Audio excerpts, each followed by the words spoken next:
విద్యుత్ శక్తి యొక్క ఇంపార్టెన్స్ పెరిగింది. ఇది ఒక ప్రాథమికమైనటువంటి అవసరంగా ఎలక్ట్రిసిటీ మారిన విషయాన్ని సందర్భంగా మనయేస్తున్నాను. దీని కారణంగా దాని డిమాండ్ కూడా మన దేశంలో కాదు ప్రపంచవ్యాప్తంగా పవర్ డిమాండ్, విద్యుత్ శక్తి డిమాండ్ కూడా రోజు రోజుకు పెరుగుతూ ఉంది. మన చేతిలో ఉన్నటువంటి సెల్ ఫోన్ నుంచి మొదలు పెడితే అన్ని రకాలుగా పవరు ప్రాధాన్యత పెరిగింది. అందుకే ఈ యొక్క పవర్ జనరేషన్ కానీ పవర్ డిస్ట్రిబ్యూషన్ కానీ మరి సమర్థవంతంగా నిర్వహించాల్సినటువంటి బాధ్యత ఈరోజు ప్రభుత్వాల మీద ఉన్నది.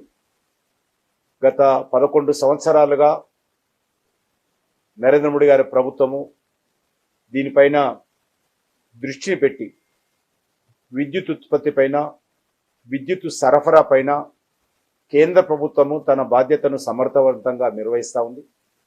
ఈరోజు దేశంలో విద్యుత్ ఉత్పత్తిలో 74% బొగ్గు ద్వారా, థర్మల్ విద్యుత్ ద్వారా ఈరోజు విద్యుత్ ఉత్పత్తి చేస్తూ ఉన్నాం.